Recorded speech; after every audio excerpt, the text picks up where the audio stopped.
Good day and welcome.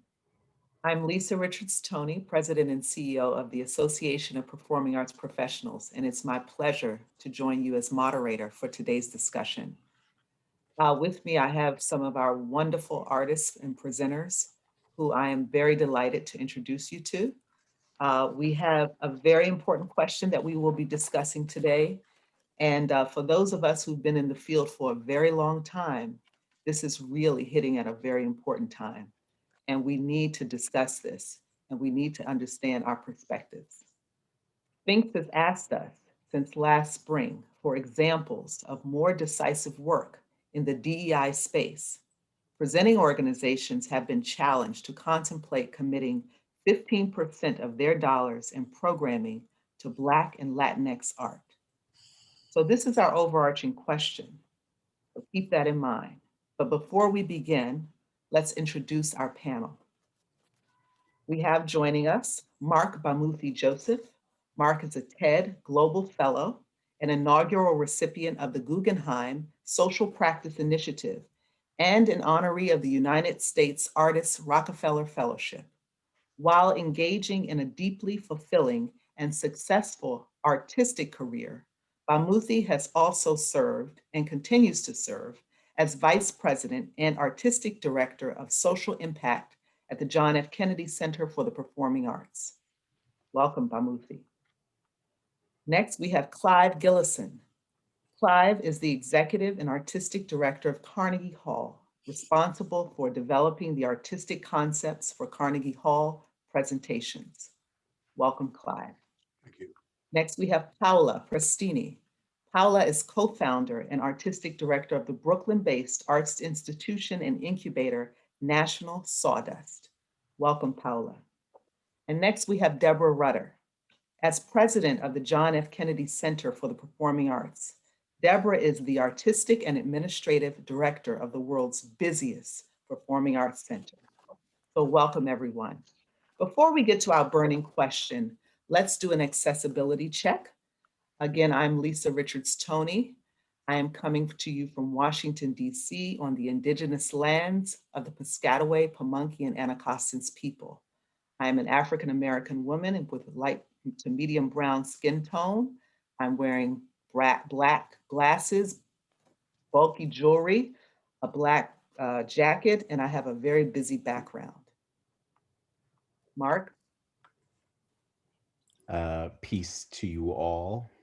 I also am coming to you from Anacostan and Nanchakit unceded territory, what is now Washington, D.C. I am a man with chocolate brown skin and a full black beard, though all the hair on my chin is gray. I am wearing a gray button-down shirt, and my background is a virtual background of the incredible new facility at the Kennedy Center, the Reach, and very specifically the Skylight Pavilion at the Reach. Thank you, Marc. Clive? Hi, I'm Clive Gillinson. I'm a man.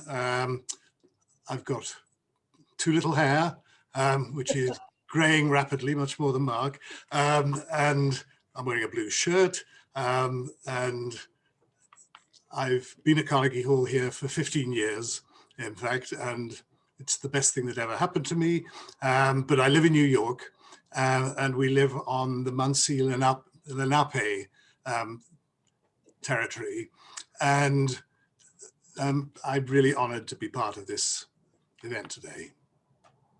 Thank you, Clive. And next, Paola. I'm Paula Pristini, and I'm on the traditional territory of the Muncie, Lenape, and Canarsie people. I am a white Italian immigrant with not real blonde hair. I'm wearing a gold ribbon top, and my pronouns are she, her, and I have a plant in the background. Thank you, Paola. Deborah. So that leaves me. I'm Deborah Rutter, and I am in Washington, D.C. where the Kennedy Center sits on the land of the Piscataway specifically. Today, I'm actually in my home office that is filled with lots of art of my daughter that you can kind of see in the busy background, pictures of my daughter and her crazy art from when she was very young. And if she knew it was on this kind of presentation, she'd probably be mortified. A white female with lots of freckles that I see you cannot actually see, and black cheater glasses that help me see all of you. Thank you, Deborah.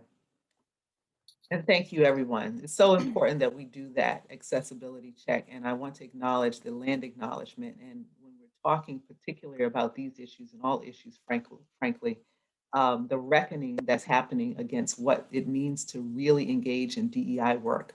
We model that, and that's very important. So thank you all for doing that. So providing resources is an important part of this conference and convening.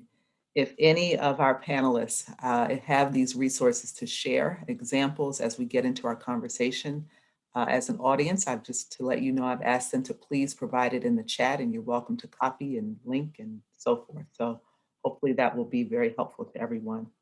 And audience, if you have a question, please throw it up in the chat. We will be collecting questions throughout. And as appropriate, we will add them into our conversation, and we'll do our best to get to as many as possible. Okay, so let's get to talking. I was trying to get that done in under 5 minutes. I think I succeeded. All right, so this commitment to 15% of your dollars, you know, some people say, no, let's not start with the money, let's start with the vision. I think Clive said that. This is all important, but this is what Sphinx is asking us to do. They're asking us to make this commitment as presenters and to make it on the lines of programming for Black and Latinx art. So how do you feel about this demand? Is it easy to do? What's more difficult? I'll say this. This sounds like an immediate action that we're being asked to take, and it has the possibility of sowing seeds of deep and long-lasting impact across the field. What's your take? I'll start with just a short statement, if I may. You know, when we invited Bamuthi to join our team a couple of years ago, it was after a couple of decades worth of investment and time in really thinking about the role the Kennedy Center plays both locally and nationally. But it then prompted the discussion about what is the right level. This was a while ago that we started having that conversation. And, you know, the question was, how do you count? Do you count people in the audience? Do you count what happens on the stage? Do you count how much money you spent in fees? Do you count, you know, ways in which you've expended your resources to bring people in? I think it's really great to have this challenge and to sort of actually even understand it. And that moment that we can actually program a full season again, I think we can go back to really exploring how that works most specifically. Now, at a place like the Kennedy Center, it's going to be complex, and so that's why I'm not being evasive, but I'm actually demonstrating that we engage artists of a wide variety, from Russell Thomas as a fantastic opera singer to hip hop artists, to an annual residency of the Alvin Ailey, to a dance residency with Camille Brown, and all the way down to the grassroots level of Culture Caucus and dance commissioning. So in a way, we've always done by, is this what we're doing the right amount, or should we be doing more? And I will tell you, we never feel like we're doing enough. But I think it's fair for us to actually get a handle, because the numbers will give you some kind of specificity. And so we fully intend to just, if nothing else, understand what the numbers are. And then say, well, if it's 17, check mark, we've done our job. Probably not. It's more just to even understand and have a benchmark of where we are to get started. So I think it's a fair a fair request, a fair demand to start, just to understand what's your baseline, where are you today, and in terms of those resources, whether they're human, financial, and intent as well. Lisa, I was going to say, firstly, as I mentioned at the beginning when we were just talking before, 15%, okay, it's good to have a number, but in many ways, I don't think what this is about numbers. I think it's absolutely about, what is one's philosophy of programming? What is one's philosophy about the whole organization in every way? Because for me, the commitment is not just about programming, it's about staff, it's about board, it's, as Deborah said, it's about audience, it's about many, many, many things. And even though, in fact, we checked our numbers out of curiosity and we are at least meeting the 15% that Sphinx have asked about, that doesn't mean we actually feel content, because we never judge by numbers anyway. We judge by what it is we're trying to do that reflects the society in which we live and who we're talking to, who we're engaging with, and how we play a role that really matters in society, and where we're actually transforming lives through music, which is essentially what we're here to do. So, I'd love to talk a bit more about what that philosophy means. But, and it's not that I don't think it's a useful question to ask the 15%, but I don't actually think it's a way by which we should judge ourselves. I certainly don't think it's a way by which we say we've arrived, because we never have arrived. Right. This work is dynamic. It's always changing. Exactly. The accountability that's being, that this is an example of is, I do agree with you. One piece of that, you spoke to some really important things, and Deborah too, with regard to board, staff, operations, front of house, back of house, and so forth. Curious to know if Paula has anything to add to this. Yeah, sure, of course. I think it's important to kind of frame where a place like National Sawdust fits. It's obviously not a legacy institution. I co-founded it in 2015 in order to really make more space and opportunity for emerging artists. And it was really with the lived experience of the inequities I faced in the white male world that I trained in classical composition that I began to think about how to architect the ethos. So that led me to really think about what the term composer means and how we could actually equalize aesthetics in our programming, which really actually leads to greater inclusion. And of course, understanding that all inequalities are not equal, the idea was, how do we actually connect these fights for equalities? So ultimately, 15% is not enough. And at the moment, I think as we begin to talk about systems and systemic change, it would probably be better to have my managing director on this, but I can say that as a founder, from the beginning, 100% of our commissions have actually been for trans, non-binary, and female identifying composers, and that 65 of those commissions were in fact for Black and Latino, Latin and Latinx artists. And then for the season, it's actually at 75%. So, I think as a feeder institution, a place where hopefully places like Carnegie and the Kennedy Center can help, can come to discover art, I think, and I've always believed that the stages have to look like the society we live in. Yeah. Thank you, Paula. And Marc, your role at the Kennedy Center is as such, but you're over social impact, which in itself is what we're talking about. And you are an independent artist. And so you have a lens that's really, Deborah, you have that, you got both worlds, and you're right, bringing both experiences to your work. As an artist and as the head of this new entity for the Kennedy Center, how do you see this? First, I just want to acknowledge that Paola too is an instrumentation or an instrument of hybridity. So I'm really glad that it's very kind that both of those levers are being pulled here. I also have to say that this work, the work of engagement or the work of community engagement, is not new to the Kennedy Center. Certainly it has accelerated under Deborah's leadership. The frame of social impact, I think, is a more advanced and more contemporary look at what engagement is and means. I'm struck by the ecological approach that we are beginning to undertake at the Kennedy Center, and I think that this conversation calls for. If I look at the federal budget and I look at the National Endowment for the Arts, which has, a budget of, roughly 160 million, and then I look at the defense budget, which, is roughly, $7 quadrillion, then it is very clear what the intent and perspective of the United States is. Um,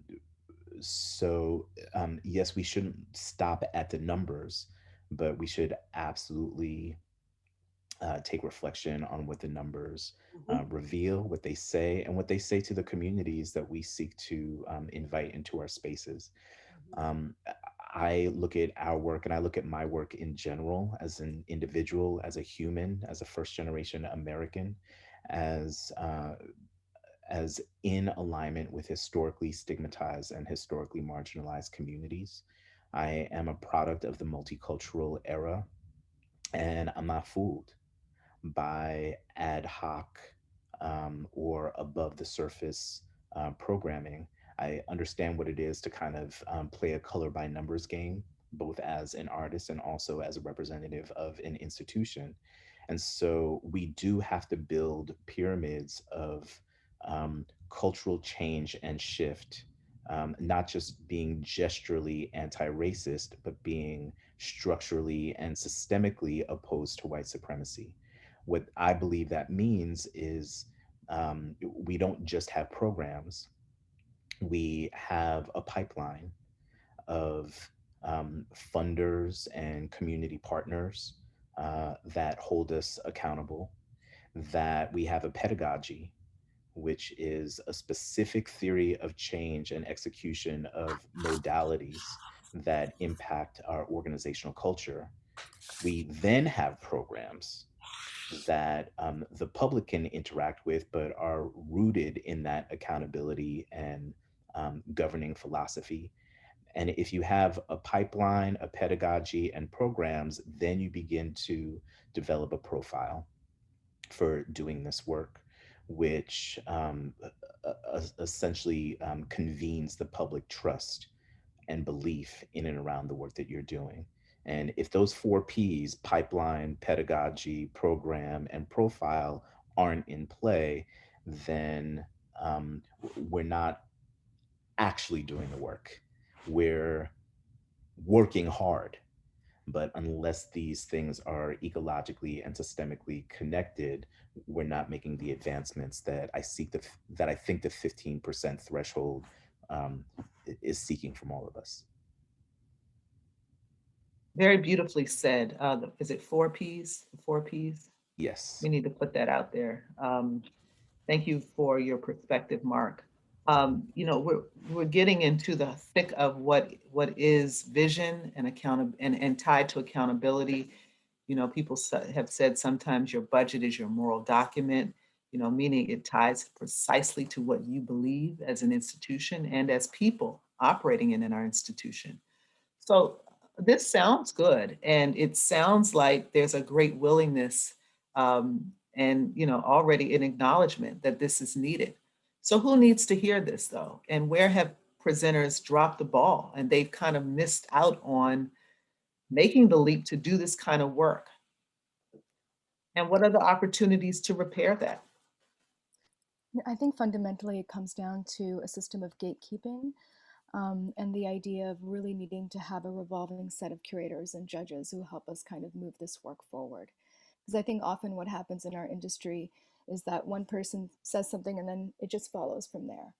And I think the only way to really fix that is to say, well, how do we really listen to new leadership? How do we listen to different perspectives, and ultimately how do we find a revolving set? Because the truth is that it's just humanity. Once you give someone power, it's the ability for that person to stay in power. So fundamentally, how do you choose a revolving set of curators and judges who actually share the values and equity that you're striving for in your organization? But also I just want to hit on the idea of like each institution needing to build in a way that allows for the fact that we're in moments of great change. And so things are going to be evolving, and it's a moment where we need to be trying out many different things, because it's actually, we don't know in a post-COVID world what it's going to take to thrive as an artist. And so I think in that, we really need to be building ecosystems within our institutions that allow for the art to be going really from incubation to dissemination, but that also attack other areas in the industry, from press, from management, from areas that can actually also form a type of gatekeeping.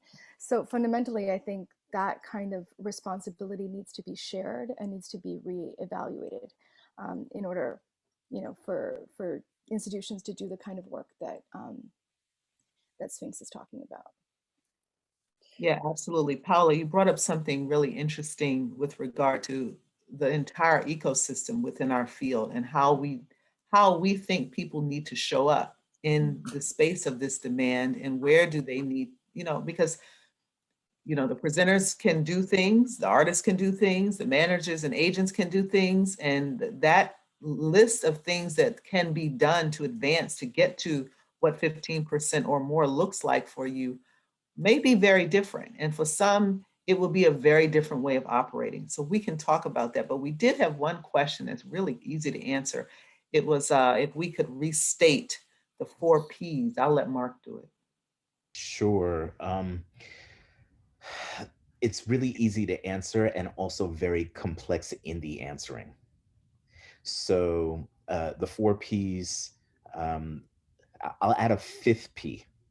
5 Ps. Yeah, because the 4 Ps that I alluded to are our pipeline, which is to say who are our community partner, who are we ethically and financially accountable to.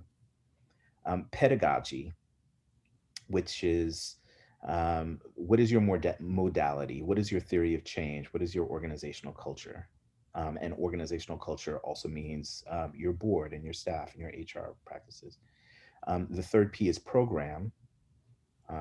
What are you putting on your stages? What are you doing in terms of community engagement? And then the 4th P is profile, which is to say, what is your relationship?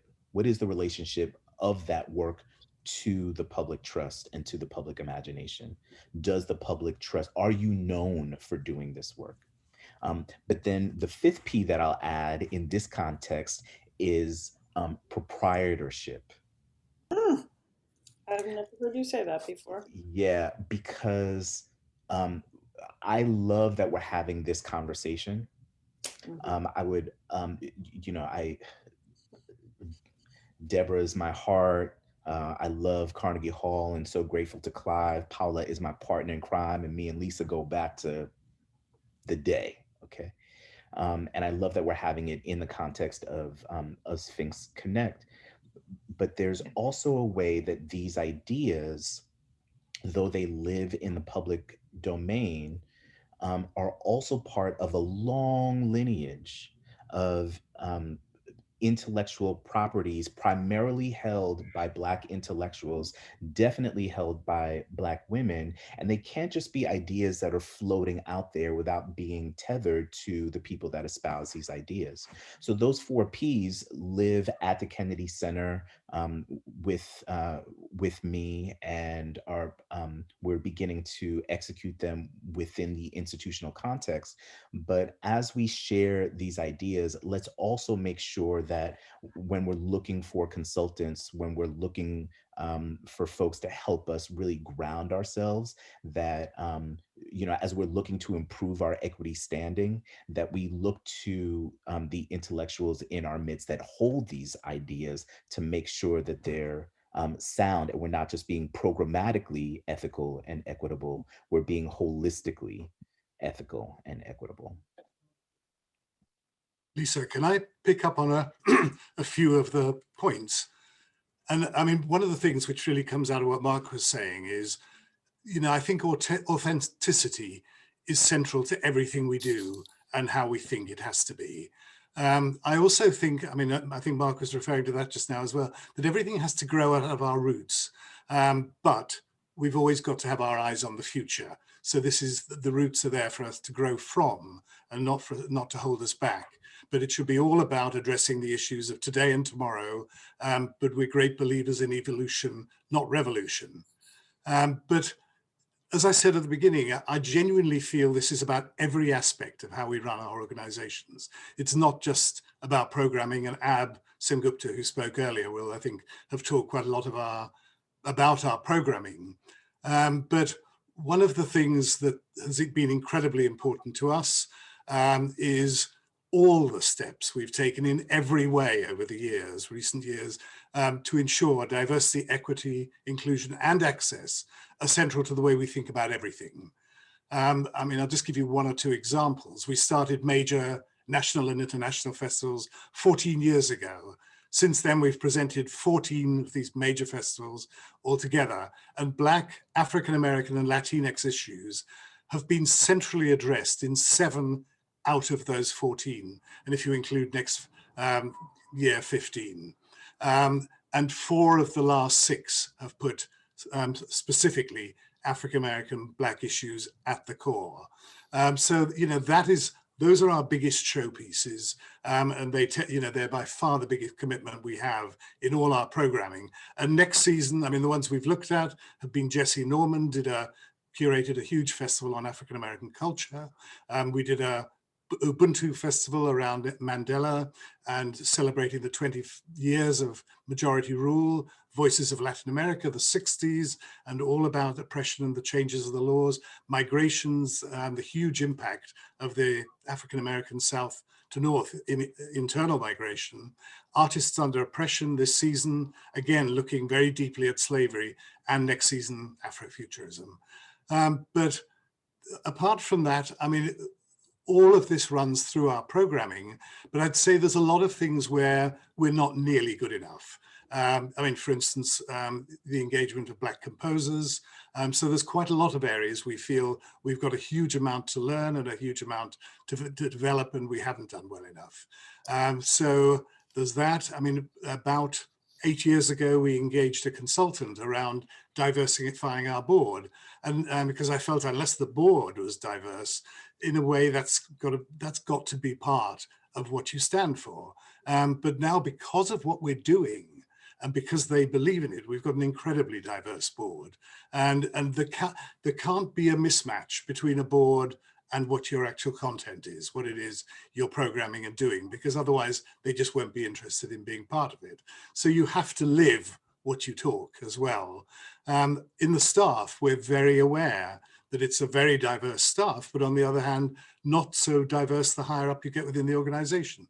So we're starting a training program to try and make sure that we can actually give greater opportunities to people who otherwise might not have these opportunities to move into senior jobs. So we're trying to look at how we do that. So all of these things, and there's many, many more, are all things about, you know, a philosophy of change. It's all about a sense of movement and a sense of where you're going, but also to say that we're also acutely aware that we're living in a very, very difficult time when a lot of issues have come to the surface and come to the fore that really are some of the uglier sides of America and the things that America, one keeps thinking maybe it's been dealt with, and then of course you realize it hasn't. And the whole legacy of slavery and prejudice that is so endemic still within the country means that we've got to do far more than 15%, and there's got to be a far greater emphasis in every way on what we do. And I mean, our Wild Music Institute, which Marc knows well, most of that is aimed at people who don't have opportunities, and we're engaging them as participants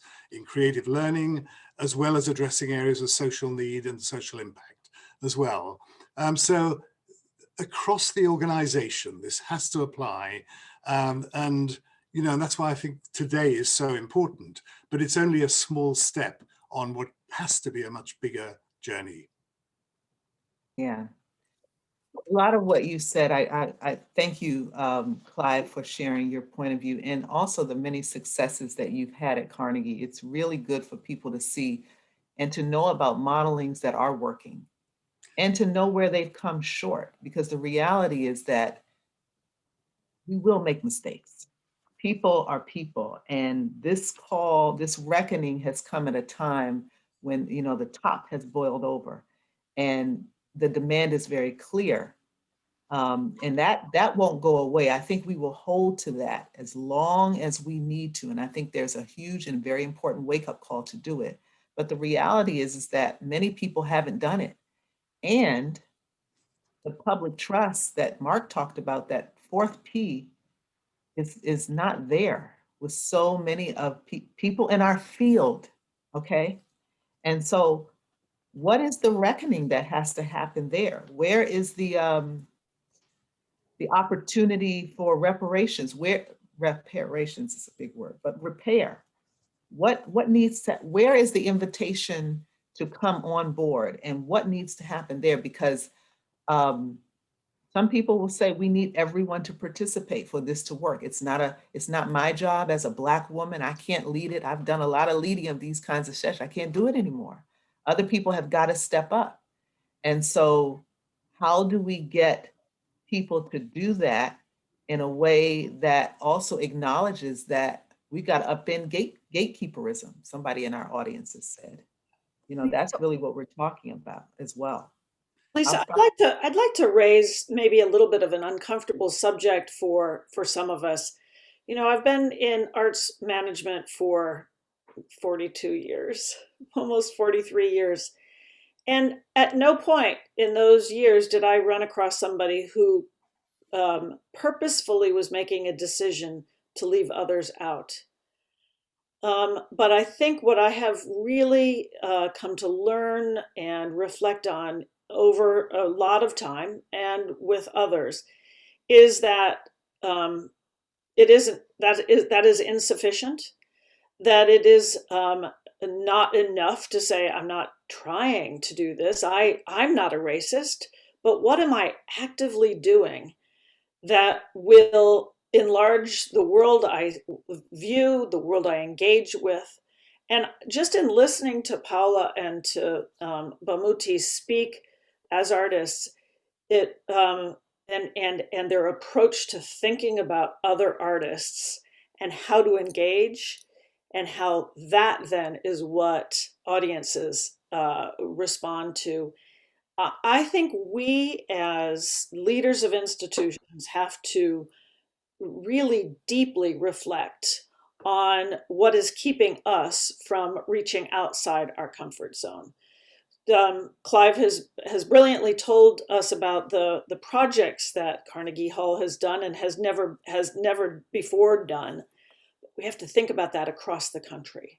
You know, when you hear orchestras say, we aspire for only the very best and we have no issues with, you know, what color the skin is or what gender or what their background is, it goes way beyond that.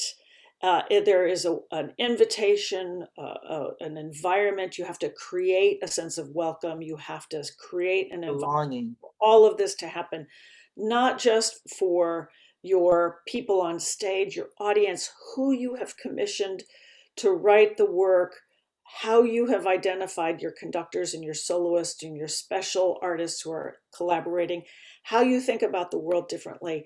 And it is not enough to just say, well, I'm a good person and I'm not racist and I would have no problem with that. But then go out and find yet another French cellist to come and play with your orchestra when you just didn't do enough of a job looking to find that young artist that deserves an opportunity to sit with your orchestra or in front of your orchestra or on your stage, or think about taking a risk with a new set of programs that have never been presented before. And as a presenter, being unwilling to take the risk because you don't know what the outcome will be. This is hard. It's so easy to replicate what has been done before. And we have centuries of that. So it is so easy for us as leaders to say, well, what worked somewhere else? Let's go find and do that. This is about art. It's about risk-taking. It's about investing in artists and what they believe in and what they think about. And this is my fervent hope that we can all reflect deeply on our fear and of the unknown and take risks to welcome new people, new ideas, new voices, and to understand that we ourselves need to think about the world and what we do a little bit differently. We have been unintentional, perhaps, in doing this, but it has happened this way. We have to look outside of our own little bubble to say, how can we change and make this world better? And each of us take that responsibility. Deborah, I think love we- what you're saying. I just want to say one thing, Clive, before you speak, which is that I actually think the work that's most transformational that's come out of both Carnegie and the Kennedy Center is sometimes not considered art. And I want us to kind of sit with that for a second, because I think that reevaluation of thinking about the work that Sarah Johnson is doing in prison reform and health, or thinking about the multiple curators and this idea of mentorship that's coming out, Deborah, with all the different curators, that's actually what we need in order to ensure success. And also to be very comfortable with failure, because that's also part of it. But fundamentally, mentorship, I think, is what's really missing. And when artists haven't had mentorship and don't actually know how to go from incubation to dissemination, because either that's not taught in the industry or in conservatory, wherever, if they have or haven't trained, the reality is the world is changing every second. And so each institution has to be actually ready to do that kind of evolution with the arts. Mm-hmm. Right? So the institution reflects the art, not the, that's the way it's got to go. Sorry, Clive, go ahead. No, it's all right. No, I was really, in a way, you've said part of what I was going to say. I think Deborah was referring to what we do, and being more open and all of those different things, and seeking out talent across the spectrum. But to me, one of the biggest issues as well is pathways for artists, be that players and so on. I mean, the reason why orchestras struggle to actually be more diverse is because there are not sufficient pathways, which is why, we, and not just we, are working very hard to find kids who do have talent, where you nurture that talent and you actually open pathways for them where those wouldn't exist. Our National Youth Orchestra for younger players is absolutely about reaching out into communities for younger players who have the talent but haven't had the opportunities or access to best teaching, so that they can get, and it's transformed the people who are going into the National Youth Orchestra now, the older one, people who are going into music college and ultimately into orchestras. So, on their own, orchestras, unless they as well look at the pathways, they can sit there saying, I want to do this and I want to do that. But if you haven't got the talent coming through because that talent hasn't had the chance, then you will always fail. So we've all got to look at how we make sure we're actually looking at every step of the journey so that people can succeed and fulfill their talent, which after all is the most important thing in life for every human being. Yeah, we talk at the Kennedy Center about, I've one of the things that I've fallen in love with about Washington, D.C., maybe not fallen in love with, but one of the things that's started to tug at my heart in a new way is the idea of American promise. It is, I work in a place named after a very inspirational president of the United States. And when I walk just a few meters down the road, I'm struck by the Lincoln Memorial. Mm-hmm. I am struck by the Washington Monument and the Jefferson Memorial and the memorial for Dr. King and, the Supreme Court. And it's like, oh, there's all this incredible symbolic power. And also a reminder that few of these monuments were built with me in mind, where few of them were built to inspire me, though my people built them. And that is a product of our conditioning. So it's a long history, because we're also talking about beauty standards and the beauty standards that are imbued upon us in terms of social conditioning. Most of us, if not all of us, went to segregated schools. Even if we went to school in a post-segregation era, most of us live in segregated neighborhoods. Most of us have segregated friend groups. And all of that contributes not only to aesthetics, which ultimately we're talking about in the classical sphere, um, but maybe less opportunity than desire. I was joking in a meeting not too long ago. I think Deborah was in this meeting where I said, Black folk have this question that we like to ask before we go out, which is, who all gonna be there? Hmm. Which is to say, like, am I gonna go to Carnegie Hall if I'm not there? Mm. Like, if my people aren't there? Lisa, this speaks to what you were talking about in terms of belonging. And it also speaks to why having a particular number in place is insufficient. What is the culture that you're building, and how does that culture respond to a 400-year history in this country in particular that has worked at very least at bifurcation of cultural ideals and beauty standards, but typically has segregated beauty standards? How can we in the arts be of service to the broader unconditioning of the culture of aesthetics in this country? How do we holistically cultivate healing environments for folks to be able to feel like they belong both on stage and also in the audience?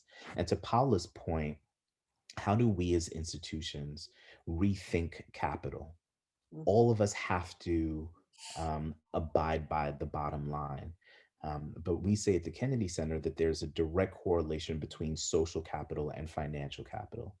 And most institutions cultivate social capital among the top economic threshold in this country.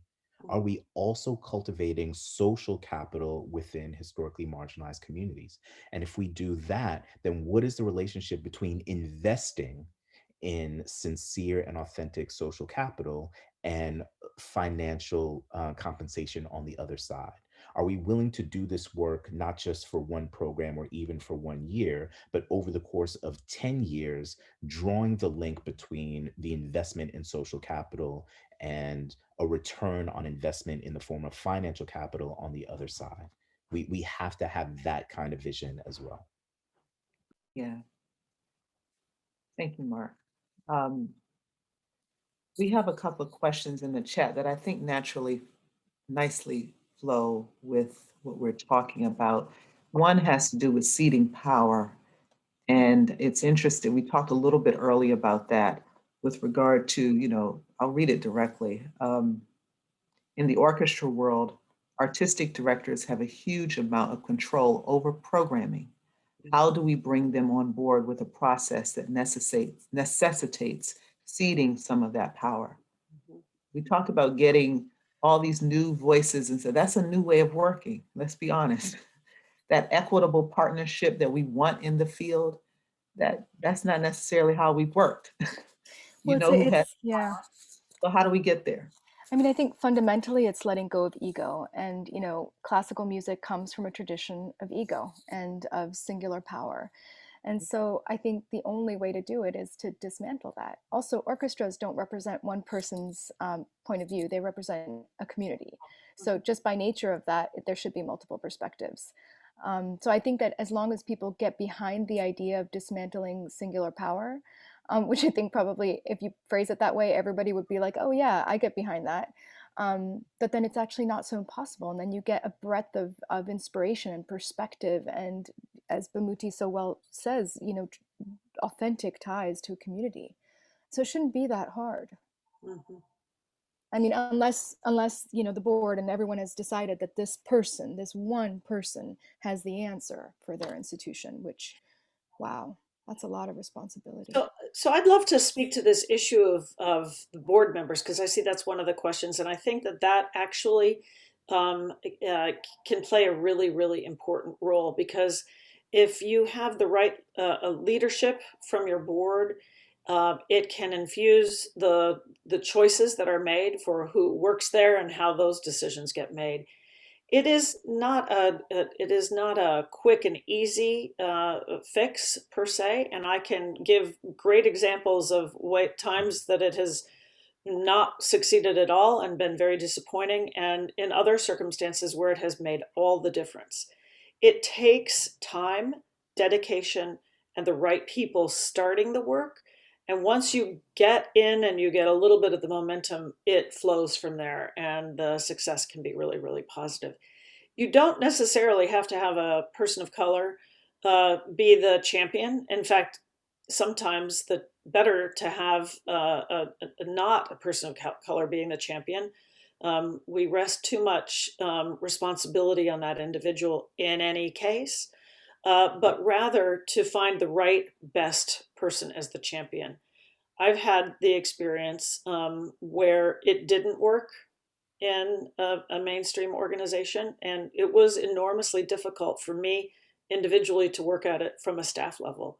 But then when you can find the right champion, whether you have to recruit that person to come onto the board to help you be that champion, and over time bring the right individuals into your organization, if you have to bring them in, or have those conversations. This is can be incredibly uncomfortable. I have worked, as I said, for orchestras for a long, long time, and it is a job that is barely begun from my perspective. The pathways, yes, it's going to take generations for us to have those solutions. Yes, they need to be in front of the stage. They need to be on the podium, and the handful of really great artists who are leading our way. I mean, look, we can't make it with white women either. This is such an intractable problem that we all have to be a part of. That's what I was referring to as own this responsibility. I say this directly. I'm looking at you, my white colleagues. Own this responsibility and reflect on where we have failed to actually make the change that we need to make, to put the right people on the stage. Give them the opportunity to succeed. Give them the opportunity to fail, because frankly, there are a whole bunch of white guys who got the opportunity to fail, right? Yes, We need to Deborah. give everybody the opportunity to succeed. We need to have everybody to have the opportunity to test and to fly. So find the right leadership to champion this work from your board to start with. I am extremely grateful to my board in DC that helped me be able to push fantastic things through so that we could really begin to, we're at the very lowest level of that plane, just barely got our wheels up off the ground. We have so much farther to go, but there's no question of where we're going. And frankly, the people who are going to hold our institution most accountable are 25-year-old white women in my organization. Those folks, am I right, Bamuthi?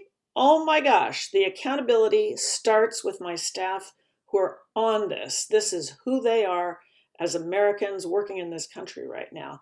And I am so proud of that, because they're being great allies. And they are, in my staff meeting yesterday, they said, how are we going to hold senior leadership accountable for this work? And that, I think, is how this will happen in our country, and most importantly in our field. And Lisa, just as a bridge to that, I don't know if this is the moment, but I saw a question about, handling post-pandemic.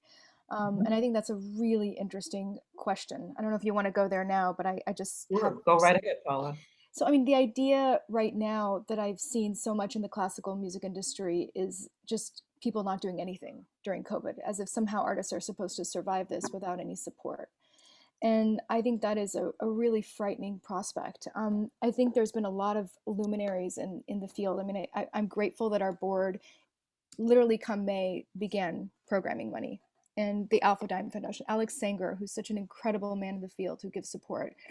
And I would say that post-pandemic is actually exactly the moment right now, and into post-pandemic is exactly the moment to be really begin trying different things, but also not use the excuse of no money to not actually try to commission some of those discoveries or younger artists, because this is exactly the moment to begin doing right. Yep. So that's just my hope that people don't actually step back, but that use this moment to really reprioritize. And also, there's so many people out there who are willing to fund the right priorities. They're there. That's right. We have an initiative called the Cartography Project that I'm very proud of. We are essentially mapping instances of extrajudicial racial violence throughout the country, and it's tragic that it's come to this, but this is an example of the relationship between pedagogy and program. Um, Breonna Taylor was murdered in Louisville, Kentucky. Tamir Rice was murdered in Cleveland, Ohio. Eric Garner was murdered in New York. Uh, Philando Castile in Minneapolis. Nia Wilson in Oakland. Elijah McClain in Aurora, Colorado. Who are the young composers of color in those cities? Who are the young librettists in those cities? It's a question we asked ourselves. And we have a project where we've identified 8 creative teams, composers and librettists, all under the age of 40, all African American, that are responding to those murders by creating short works for symphony and short operatic works. Um, we are going to officially announce the cartography project in a couple of months. But the cartography project is one of our 8 vectors of work in social impact, which we announced back in July. And it's not a project that ends, that goes up and comes down within the span of months.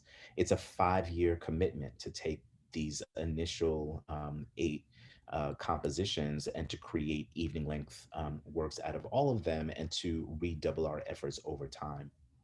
So in terms of post-pandemic programming, it's important to realize that, it's been said often, but these are dual crises. There's a virological crisis and there's a crisis on the racial timeline.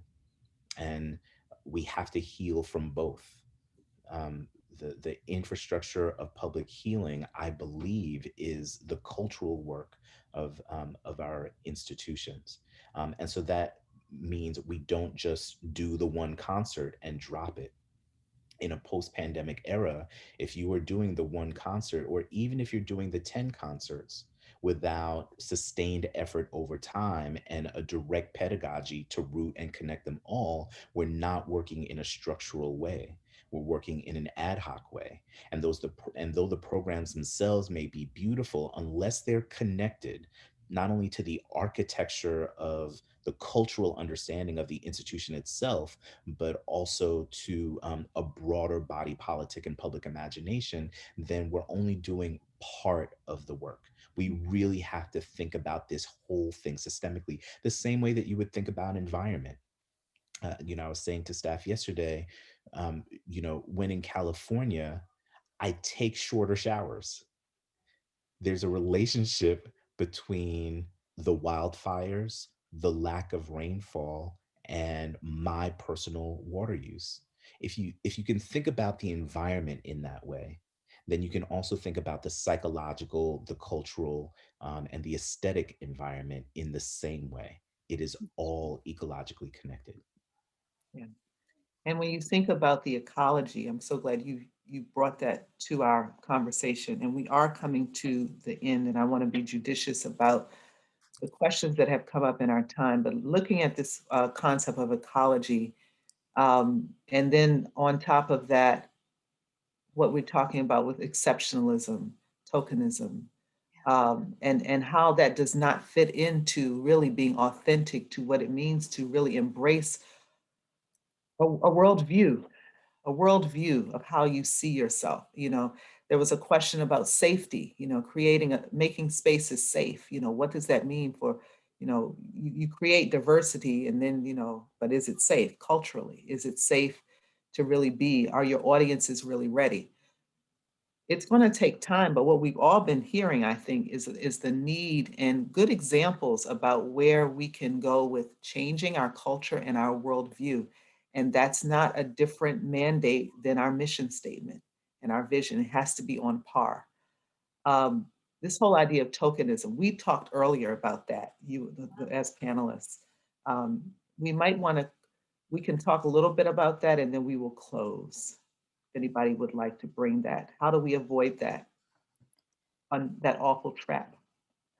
Well, I think you've said the 2 words. I mean, authenticity, and vision. And it's something that's got to be part of the entire organization, the way you think, the culture of the organization. But it's also, I mean, for me, one of the things that is that I can't believe we're in this situation around race again. I mean, one of the things that strikes me is— Leave it. I know, no, of course you have to believe it, but You have to, right? But You also gotta we say never that. left. yeah, That's what I like like. that's the we've never point. left. You know, the point that we So- still are discussing that is a terrible indictment, you know, of how this has been addressed in the past. I'm sure Lyndon Johnson thought with the legislation that he'd, you know, this was now on the right path forward. We're just, in many ways, it's as bad, society is as bad and stuck on exactly the same racist fundamental problems as it always has been. And I just feel somehow everybody now needs to look at this as though this is when we have to solve this for keeps. This is not just another step. We've got to transform society now. And, you know, and I think there's a danger as well. I mean, not just tokenism. There's actually a danger that we feel we just need to take another step forward. We don't. We need to actually transform the society in which we live. And I think that's the challenge to all of us. None of us can do it on our own, but we all have to think, what is the part we can play that is really going to achieve that? Gosh, I wish I would think this was a definitive step, but I think we all know it's just one step after the other, and that we need to continue to commit to that, and it's actually going to take a long time. I just want to touch on the tokenizing, because I think it could go both ways. When we started, we have this thing called the Hildegard Commission for Female, Trans, and Non-Binary Composers, and I started it really as a female identifying opportunity. And a trans mask composer applied and asked me, you know, well, do I belong here? And I realized that by naming it, and not naming it, I had excluded. And so I think that each institution, in order to learn the importance of language, the importance of not tokenizing, is you have to not be afraid to have the conversation. And that's step one. And so I think treating our institutions less as places for just performance, but actually for conversation and involving the community who's directly involved is the place to go. I have been part of opportunities for just women, and I've been very happy to be part of those opportunities because I still need them. So the thing is, it's not an easy thing. The key is that the opportunities just have to exist, and that's important, and the conversations are important. And that's what's going to allow us to keep making progress, which is not going to change overnight. Otherwise, it would have already changed. I wasn't saying we have to change it. Oh, no, I know. Because I know we can't, but yeah, all no, I mean is I understand the sentiment. This has to be sure. a journey that succeeds. Yeah. It sounds to me, and as we close, you know, it is refreshing, as painful and hard as it is, that this work, our ecosystem's work, is at the center of the public square. This is not an arts problem. This is a problem of the world. And the opportunity we have to get right as best we can the way in which we spend how many hours of your day and the people that you're with is really worth it. And so I call upon all of us to continue to do the step-by-step that Paula talked about, but to also dream big and to know that it's impossible to think we are still here, like Clive has said, and to reflect on the ecology and the real chance to really learn and to drop that ego and learn from the Black and brown people who have stood up for this when it wasn't popular and people feared doing so, but they did it anyway. And to be humble enough, like Deborah has talked about, to think about where we are still learning. And if we could put all of that together, that's our best effort. We're way better than where we came from. So I really want to thank you all for being here today, for your honesty, your depth of perspective, and your commitment to continue doing this work and to model it for all of us, because we're all models for each other, right? Nobody holds the power to what that is, and we can learn from everybody doing this work well. So thank you all for your time. Say one thing. We have one more minute. I just want to say, you know, it's not the next generation's fault that we're in this place. And I just want to leave people with that. They are entering a terrible, hard, incredibly powerful moment in history. And if we fix things, it's because let's just make sure we do it for that next generation. And For them. of course, for each other too. Oh, Yeah. Well said. Thank you all so much. And thank you to our audience. thank you. Enjoy the rest of the conference. Thanks a lot. Ciao. Take